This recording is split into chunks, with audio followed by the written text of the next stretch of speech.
손흥민과 나란히 경기를 겨우 2번 치러봤을 뿐인데 손흥민이 이런 말도 안 되는 팀에서 득점왕까지 차지했다는 사실이 너무도 경이롭다. 포스테코글루는 지금 나를 비롯해 손흥민까지 우롱하며 팬들까지 기만하고 있습니다. 경기가 끝나고 나온 포스테코글루의 인터뷰에 국내 축구 팬들은 엄청난 분노를 표출했는데 그중 일부 팬들은 입이 10개라도 부족할 텐데 말은 늘 잘해대지 않느냐며 손흥민을 속이고 사기까지 친 인물이 과연 뭘 제대로 말하겠냐고 조롱했습니다. 이번 겨울 들어온 이적생들조차 전부 포스테코글루에게 속았을 거라는 날선 목소리가 터져나와 여러 팬들의 눈길을 단숨에 사로잡았습니다.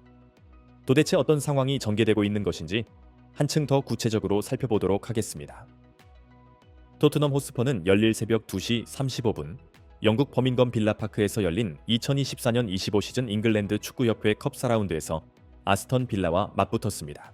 이보다 앞서 치러진 카라바오컵 준결승 2차전에서 포스테코글루는 리버풀에게 무려 4골을 헌납하면서 단 한 골도 넣지 못하는 굴욕을 겪었고 게다가 100분 내내 유효 슈팅조차 기록하지 못하는 최악의 졸전을 펼쳤습니다.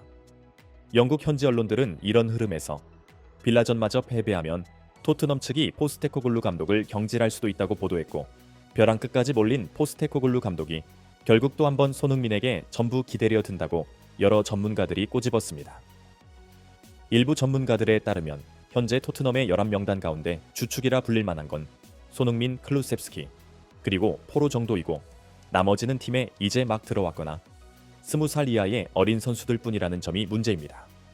다시 말해 손흥민이 사실상 이 팀의 모든 무게를 짊어져야 하는 셈인데 단 3일 전 치른 경기에서 이미 무리한 체력 소모가 있었던 32세 손흥민으로서는 그야말로 한계에 부딪히는 지옥 같은 상황이라고 예상했습니다.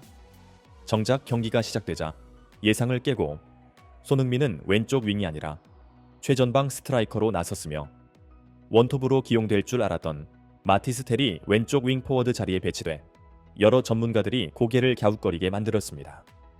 전문가들은 마티스 텔이 볼이 없을 때 순속도가 빠르긴 해도 드리블 능력이 별로라 스스로 공을 몰며 상대를 속도로 제치는 유형은 아니라고 말했습니다. 게다가 이미 토트넘에는 비슷한 유형의 클루셉스키가 존재하는데 이런 스타일의 선수들을 좌우 측면에 쓰면 공격 템포가 떨어져서 최전방의 손흥민이 침투할 타이밍에 공을 제대로 공급받기 어렵다는 점을 지적했습니다. 결국 포스테코글루가 전술적으로 중대한 실책을 하고 있다고 비판했습니다. 하지만 전반전이 시작되자마자 토트넘은 아스톤 빌라에게 단 1분 만에 골을 내주며 충격적인 선제 실점을 허용했습니다. 이를 본 팬들 중 일부는 어떻게 상대가 아무런 견제도 받지 않고 공을 몰고 들어올 수 있느냐며 울분을 토했습니다.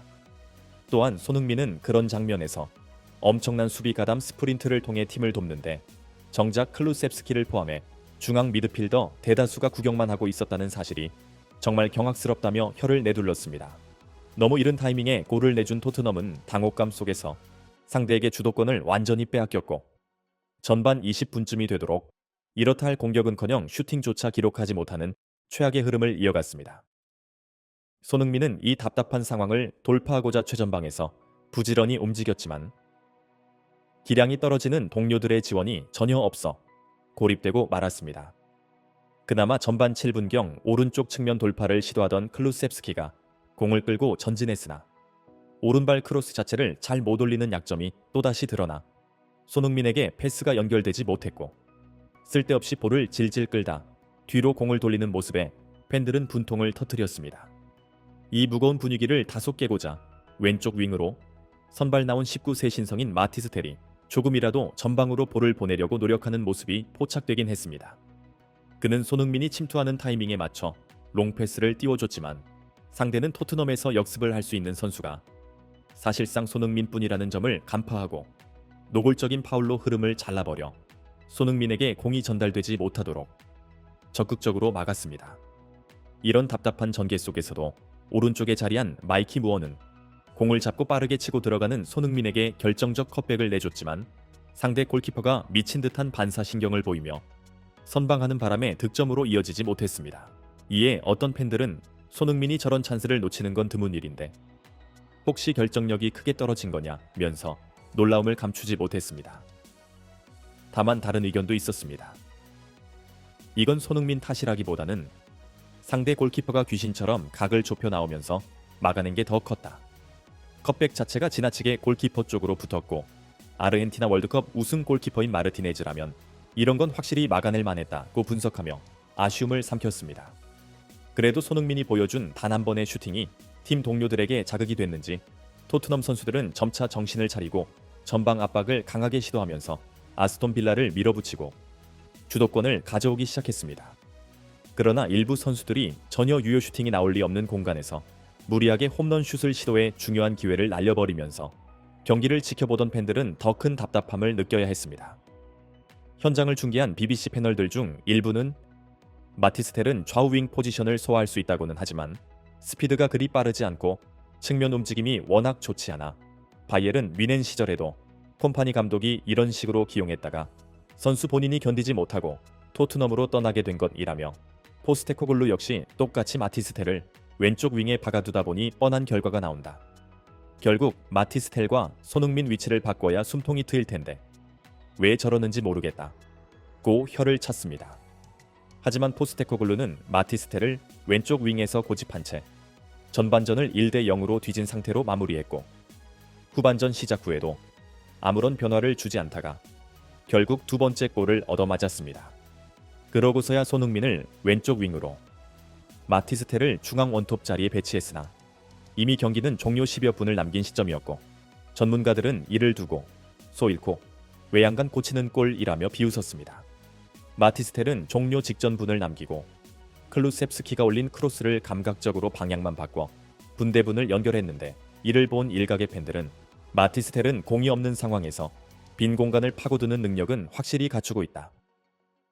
하지만 드리블이 안 되고 공을 몰고 달릴 순 없다는 건 유럽 축구계 전체가 다 아는 사실인데 포스테코글루만 눈치 못 챈 것 같다며 어이없다는 반응을 보였습니다.